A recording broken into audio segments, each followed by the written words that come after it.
안녕하세요. 낭독 큐레이터 백지원입니다. 오늘도 역시나 제가 좋아하는 우경아 작가님의 전자책을 낭독해 보려고 합니다. 제목은 나는 유교 문화가 싫다. 나연구소 지음.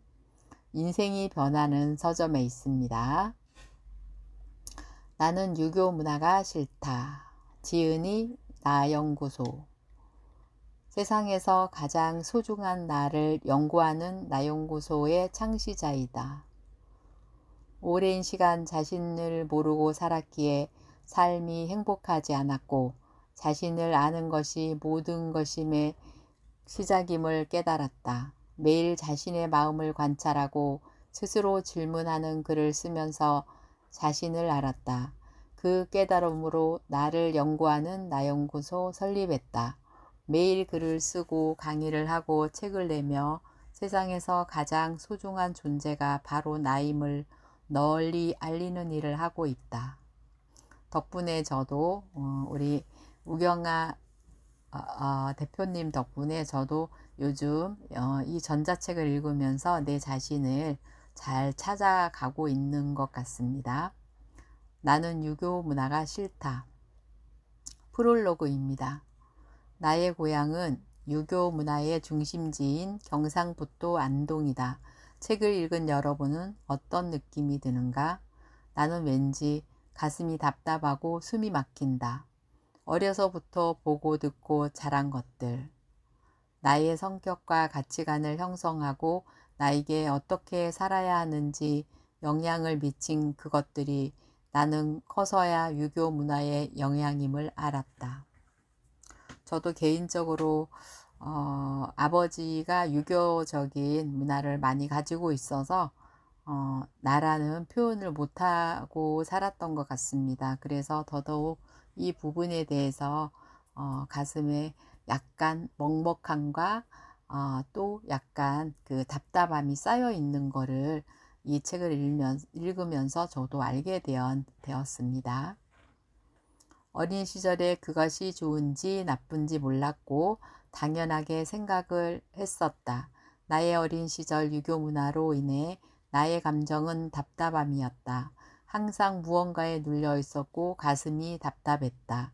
가슴이 응어리가 있는 느낌, 한이 쌓여 있다는 느낌을 자주 받았다.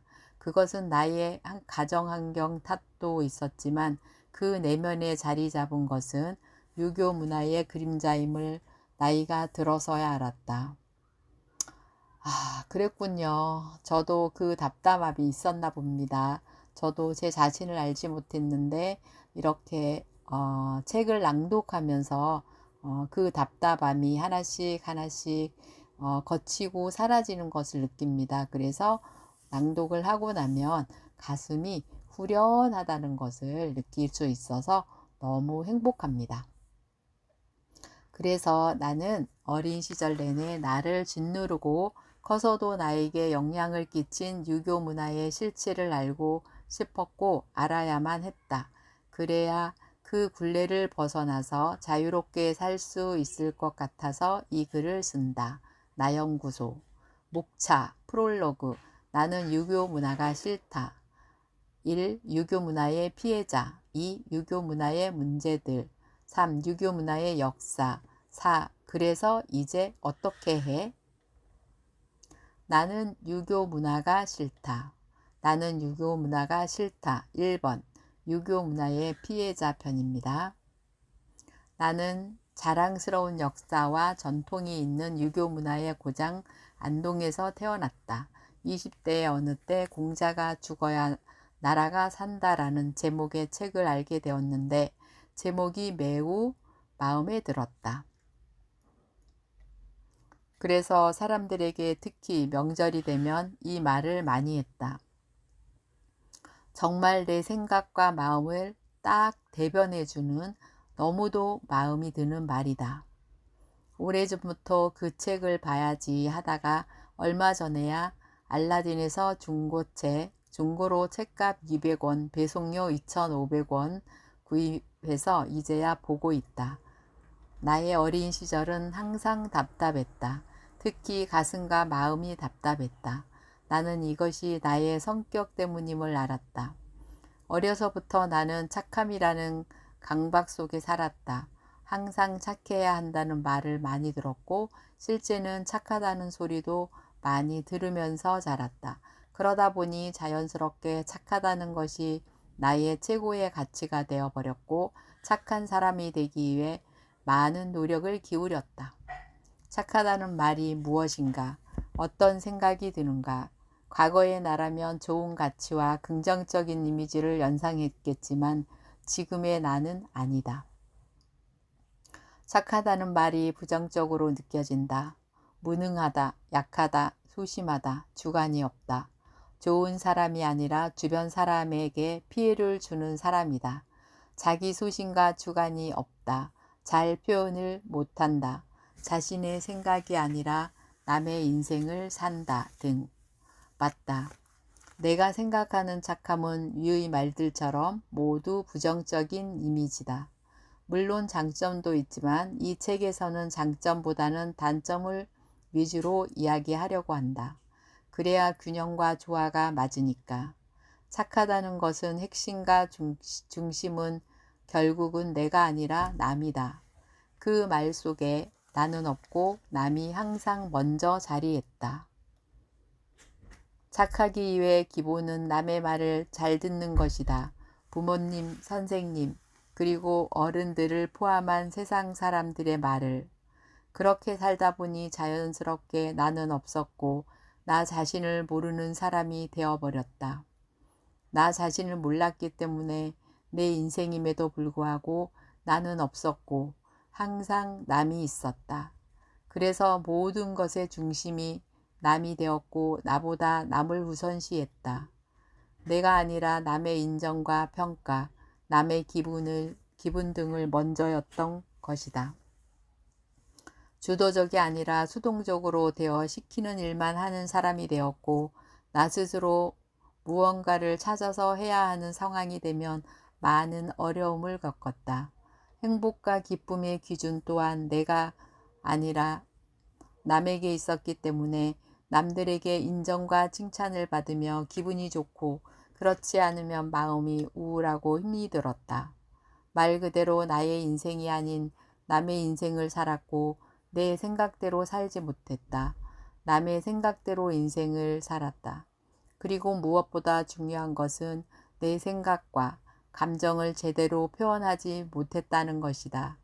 이것은 온전한 나의 이야기이고 나의 경험이다. 나는 정말 생각과 감정 표현을 못하는 사람이었다. 사람들 앞에서 내 생각과 감정을 표현한다는 것이 두려웠다. 나는 표현하면 따르는 사람들의 시선과 관심이 두려웠고 혹시 나의 표현으로 인해 사람들의 기분 나빠하지 않을까, 나를 싫어하지 않을까, 나에 대해 나쁘게 말하지 않을까 등의 정말 쓸데없는 걱정들을 했다. 그리고 감정 표현이라는 말을 들어본 적도 배운 적도 없기에 어떻게 해야 하는지를 전혀 몰랐다. 그렇게 항상 남을 의식하고 눈치를 보며 살았다. 그러다 보니 항상 마음이 불안하고 답답했다.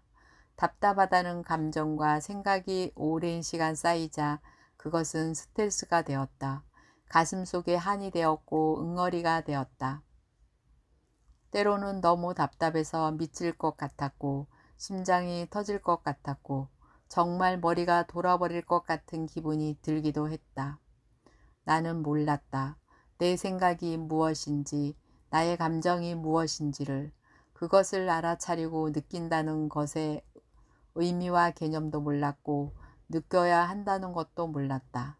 그리고 그것을 있는 그대로 바라볼 용기도 없었다. 나도 감정이 있는 사람인지라 화가 나고 기분이 나쁜 순간들이 많았을 것이다. 하지만 말을 할 줄 모르고 표현을 할지 몰라 그것을 참고 또 참고 누르기만 했으니 얼마나 답답했을까. 얼굴은 뜨거워지고 가슴 속에서는 무언가가 올라오는데 그것을 말로, 소리로, 표정으로 정확하게 표현이 되지가 않아 너무도 힘이 들었다. 그렇게 나는 약한 사람이었고 착한 사람이었다. 그리고 나를 약하게 만든 것은 다름 아닌 유교 문화라는 나쁜 녀석이라는 것을 나는 커서야 알았다. 그래서 나는 그 유교 문화를 알고 싶었다. 어디에서 왔는지, 무엇이 문제인지 등을 말이다. 알아야 바꿀 수 있고 바꾸어야만 후손들에게 잘못된 문화는 되물리하지 않으니 말이다. 나는 유교 문화가 싫다. 이 유교 문화의 문제들. 나는 이제야 제대로 알게 되었다. 이것들 대부분이 우리가 그토록 중요하다고 생각하고 꼭 필요하고 믿고 있는 유교 문화로 인한 것임을. 그리고 나는 유교 문화의 피해자였음을. 그리고 그런 피해자들이 매우 많다는 것을. 내가 생각하는 유교 문화의 문제점은 크게 네 가지이다. 1. 자신의 소중함을 모르게 한다. 2. 자기 생각과 감정을 표현하지 못하게 하고 표현하는 것을 나쁘다고 말한다. 3. 시키는 일만 하는 수동적인 사람을 만든다. 4. 창의성 없는 사람이 되게 한다. 첫째, 자기 자신의 소중함을 모르게 한다. 나라는 사람은 정말 나를 모르는 사람이었다. 왜냐하면 살면서 한 번도 나를 알아야 한다. 이 세상에서 내가 제일 소중하다라는 말을 들어본 적이 없었기 때문이다. 사람은 보고 들은 것이 전부라는 말처럼 나 자신이 세상에서 가장 소중하고 말하는 사람을 본 적이 없었고 그런 말을 들어본 적이 없었다. 하지만 나는 그 아픔과 상처의 경험 덕분에 너무도 감사하게도 나를 알아야 한다는 것이 가치를 더욱 크게 깨달을 수 있었다. 덕분에 이렇게 세상에서 가장 소중한 존재는 나다라는 진리를 전파하는 사람이 되었으니까. 지금 생각해보면 유교 문화는 내가 아픈 상처이자 너무도 고마운 존재이다. 유교 문화의 관점은 내가 아니라 남이다. 남이 나보다 더 소중하다고 가르친다. 나보다 나의 부모, 이웃, 나라, 그리고 남들, 어른, 선생님 등등. 그 말 속에 나라는 존재는 없다. 항상 남을 의식하게 하고 남의 눈치를 보게 하고 생각하게 한다. 남의 기분을 살피고 남의 감정만을 보게 한다. 남이 아니라 내가 중요한데 말이다. 어려서부터 가장 많이 들은 말은 남의 말을 잘 들어야 한다는 말이다. 부모님 말씀 잘 들어라. 선생님 말씀 잘 들어라. 어른 말씀 잘 들어라. 윗사람 말 잘 들어라. 그래서 나는 내가 들은 대로 했다. 왜? 나는 착한 사람이고 좋은 사람이니까. 그렇게 보고 들은 대로 시키는 대로 살았는데 나는 항상 답답했고 사람들 앞에서 말도 못하는 바보가 되어 있었고 행복하지 않은 사람이 되어 있었다. 3년 전 나는 인생의 벽을 만났다. 남의 말을 들으며 열심히 살았지만 나는 행복하지 않았다. 내가 원하는 일을 하고 있지만 있지도 않았고 미래는 불안하기만 했다. 내가 무엇을 좋아하는지 무엇을 하고 싶어 하는지도 모르는 바보가 되어 있었다. 오래 방황했고 힘이 들었다. 무언가 변화가 필요했다. 변화를 위해 발버둥 치던 중 운이 좋게도 기인을 만났다. 그들은 내가 우주의 주인공이라고 했고 나를 관찰하는 나에게 질문을 하고 내 생각과 감정을 바라보는 글을 매일 써보라고 했다. 강한 울림과 끌림이 있었기에 나를 알아가는 글을 블로그에 매일 써나가기 시작했다. 시간이 흐르고 글들이 쌓이자 정말 의식의 중심이 남에게서 나에게로 오기 시작했고 나 자신이 보이기 시작했다.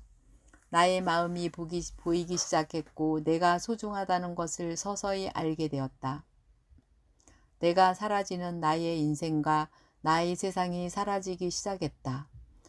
그래서 내가 깨달은 이 진리를 세상에 널리 설파하는 것이 나의 숙명이라는 생각이 든다. 생각이 바뀐 지금은 유교 문화의 그 나보다 남을 중시하는 관점은 분명 잘못된 것이다. 내가 죽으면 아무런 의미도 없고 내가 아프고 힘이 들고 행복하지 않다면 남이란 아무런 가치가 없기 때문이다. 내가 있어야 세상도 있고 내가 먼저 행복해야 남들도 행복하게 할 수 있기 때문이다. 두 번째는 자기 표현이다. 유교 문화는 말을 못하게 하고 감정을 표현하는 것을 금기시한다. 어릴 때부터 나는 내 생각과 감정을 표현하는 것이 나쁘다, 안 된다라는 인식을 나도 모르게 가지게 되었다. 밥을 먹을 때도 말을 하지 말아야 했고 경거망동을 하지 말아야 했다. 그렇게 남의 눈치를 보고 남을 의식하는 사람으로 살았다.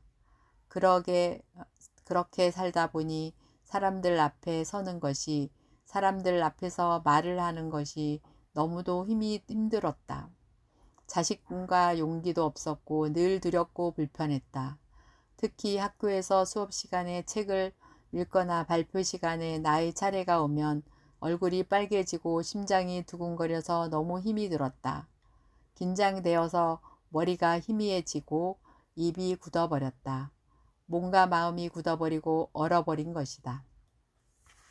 지금도 기억이 나는 것은 국어 시간에 일어나서 책을 읽는데 너무 긴장이 되고 떨려서 더듬더듬 읽었는데 친구들이 웃음소리가 들렸다.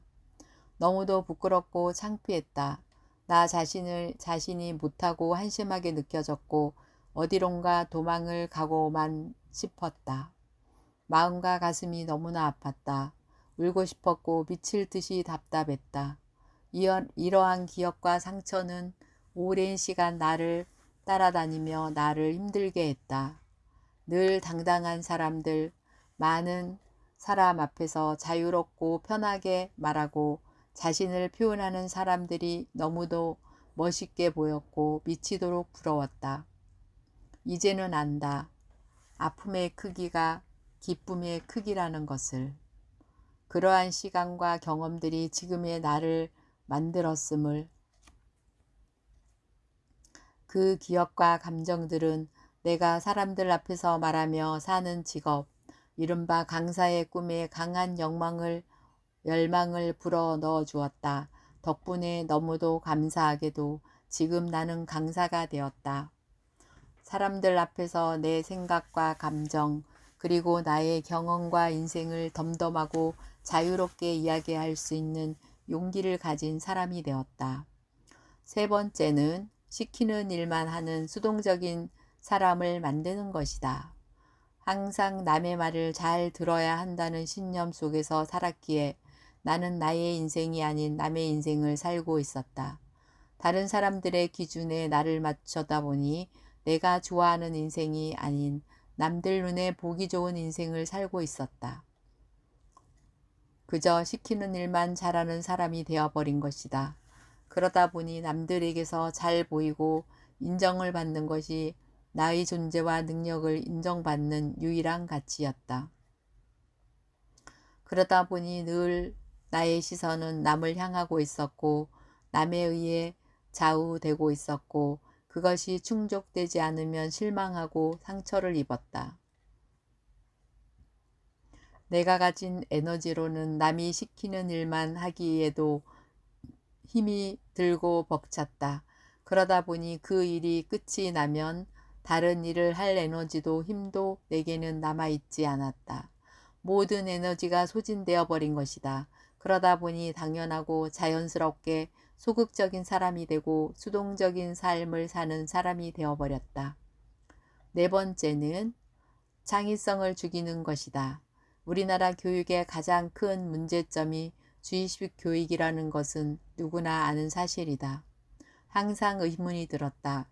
학교라는 틀 안에서 이루어지는 선생님 한 명이 다수의 학생을 가르치는 주의식 교육, 일방적으로 지식과 체계의 내용을 전달하는 교육, 이미 정해진 답을 가지고 맞추는 사람은 공부 잘하고 머리 좋은 사람으로 평가받고 틀린 사람은 공부 못하는 사람, 머리 나쁜 사람으로 낙인 찍혀 버리는 평가제도. 이러한 교육 문화가 왜 오랜 시간 지금도 그대로이고 변화가 없는지에 늘 의문이 들고 안타깝다. 요즘처럼 다양한 개성과 창의성이 필요한 세상과는 반대로 가고 있는 우리나라의 교육 제도들. 나는 이러한 모든 문제, 폐단, 해악들의 대부분이 유교 문화에서 왔음을 이제야 느끼고 있다. 나는 유교 문화가 싫다. 3. 유교 문화의 역사. 책 공자가 죽어야 나라가 산다를 보며 유교 문화에 대한 공부를 하고 있다. 중국과 일본은 진작에 내다버린 유교 문화.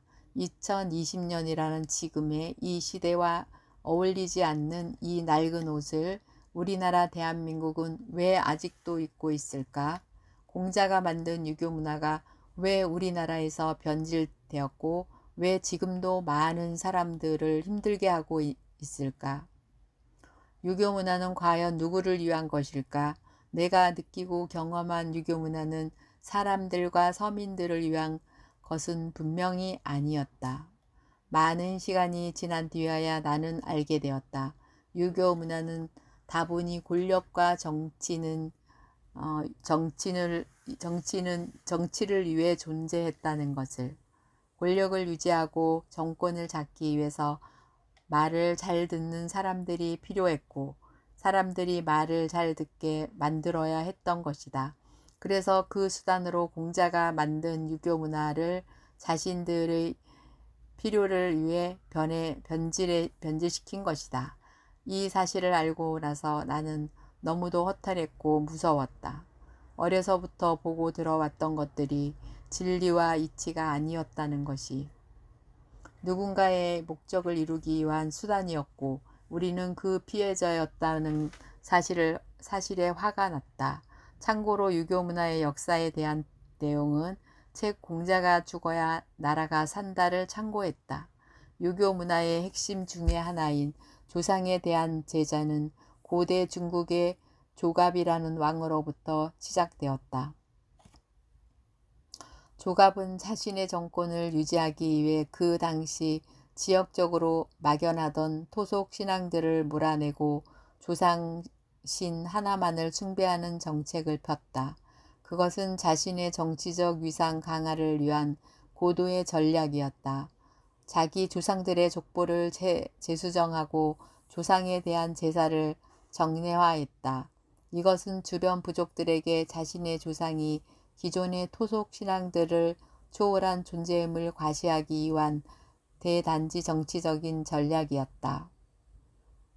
유교 문화의 족보 만들기, 조상 숭배와 주검 숭배, 그리고 제사 등이 이때부터 시작된 것이다. 유교가 우리나라에 처음 소개된 것은 삼국시대이고 국가의 지도 이념으로 자리 잡고 사회 전반을 지배하기 시작한 것은 조선 건국 때부터였다. 조선은 초기 왕권 강화를 위해 고려의 이념이었던 불교를 몰아내고 공자, 맹자, 유교를 새롭게 해석한 주자가 만든 주자학을 채택한다. 그 이유는 불교의 정신적 힘은 고려 말기 왕권의 강화를 가져왔고 주자학에서는 절대 왕권의 권리가 있었기 때문이다. 유교의 가장 큰 문제 중의 하나는 지나친 역사와 과거에 대한 집착이다. 과거는 참고하고 잘못된 것이 있으면 이를 찾아서 개선하고 발전시켜야 하는 것이 바람직한데 유교 문화는 과거에 발목을 매이게 한다. 새로운 것은 새로운 곳에 있는데 우리의 의식을 과거 역사 그리고 옛것이 묶어 두려고 하는 것이다. 이러한 사상들은 여성을 제례에 참여하지 못하게 하는 등 남성 우월주의와 가부장제, 충효, 제사, 주검, 숭배, 문화 등을 잉태했다. 이러한 유교 문화는 힘의 수직, 논리를 만들어냈다. 하늘과 땅, 남자와 여자, 왕과 백성, 부모와 자녀, 어른과 아이, 선생님과 학생, 사장과 직원, 이러한 힘의 논리는 수직적이고 일방적이고 무섭다. 그래서 힘의 반대편에 선 존재들은 늘 약하고 힘이 없고 힘이 들고 눌려있고 기가 죽어있다. 이것이 가장 큰 문제이자 무서움이고 폐당과 해악이라고 나는 생각한다. 유교 문화에 특히 여성들에게 더 가혹하다. 남존여비 사상이 그것이다. 지금은 많이 줄었지만 아직도 우리 사회 곳곳에 여성들을 무시하고 낮게 보는 인식들이 자리하고 있다. 어린 시절 아빠와 같이 일을 하고도 엄마만 밥과 설거지 그리고 빨래를 하던 모습이 기억난다. 그 당시 철없던 나는 이런 엄마의 힘듦을 몰랐고 도와주지 못해서 정말 미안하고 지금 생각하면 가슴이 아프다. 나는 유교 문화를 공부하며 어린 시절 나의 가슴과 마음을 답답하게 하고 숨부시게 억누렀던 것이 엄숙주의임을 알았다. 그래, 맞다. 항상 나를 답답하게 하던 그 공기의 정체는 바로 엄숙주의였다. 엄숙이란 말은 엄하고 정숙하다는 말이다. 엄하고 정숙했기에 나는 작아졌고 눈치를 보았고 항상 불안했던 것이다. 나는 성인이 된 지금에야 유교 문화의 실체를 알았고 무서운 생각이 들었고 허탈했다. 나는 사람들에게 이용당했다는 생각이 들어 기분이 나쁘기도 하다. 나는 이제야 유교 문화가 사람들과 서민들을 위한 것이 아니라는 것을 알았다. 유교 문화는 다분히 권력과 정치 그리고 그것을 오래 유지하기를 원하는 기득권층을 위해 이용되었던 것이다. 나는 유교 문화가 싫다. 그래서 이제 어떻게 해? 변화를 위해 중요한 것은 바로 아는 것이다. 문제를 바로 알아야 그 문제를 해결할 수 있다. 이제 나는 유교 문화의 정체를 알았다. 그럼 그 다음은 무엇을 어떻게 해야 하는가? 우선 가장 먼저 해야 하는 일은 유교 문화의 정체에 대해서 사람들에게 널리 알리는 것이다. 어쩌면 나는 그래서 지금 이 책을 쓰고 있는지도 모른다. 많은 사람이 진실을 알았다면 힘과 지혜를 모을 수 있다. 모아서 우리 사회에 아직도 남아있는 뿌리는 뽑을 수 있다. 그것은 지금을 살아가는 우리를 위해서이기도 하고 우리 다음 세대를 위한 일이기도 하다. 어린 시절 내가 겪었던 아픔을 내 자식들에게 물려줄 수 없지 않는가. 좋은 것만 남겨주기에도 시간은 부족하니까. 그 다음 우리가 할 일은 정화와 치유다. 유교 문화의 피해자인 우리들의 아픔과 상처들을 정화하고 치유해야 한다. 무언가를 미워한다는 것은 힘든 일이다. 내 마음속에 미움과 원망을 가지고 산다는 것은 나의 마음을 아프게 하기 때문이다. 나는 유교 문화를 악용했던 그 사람들도 크게 행복하게 살았다고 생각하지 않는다. 남을 힘들게 하는 사람들은 그 누군가로부터 똑같이 힘듦을 받기 때문이다. 정화하고 치유하는 방법은 용서하는 것이다. 나를 힘들게 했던 것들을 위해 용서하는 것이 아니라 나를 위해서 용서하는 것이다. 용서는 남을 위해서 하는 것이 아니다. 용서는 지극히 나를 위해서 하는 것이다. 그래야 내 마음이 편하고 내가 자유로워지기 때문이다. 나의 아픔과 기억들을 나 스스로 정화하고 치유할 수 있다. 나는 힘들었던 기억들, 나보다 남을 의식하고 살았던 덕분에 나를 알고자 노력했고 그 덕분에 진정한 나를 찾았다. 이 세상에서 나 자신이 가장 소중하다는 너무도 큰 가치와 깨달음을 얻었다. 그리고 불안하고 억압된 나의 마음을 해소하기 위해 매일 꾸준하게 글을 썼다. 아니, 내가 쓴 것이 아니라 그것들이 쓰게 만들었다. 그리고 그 덕분에 나는 감정과 기억을 지우고 정화하고 치유하는 프로그램들을 많이 경험할 수 있었다. 그래서 나는 나의 마음을 스스로 정화하고 치유하는 법을 안다.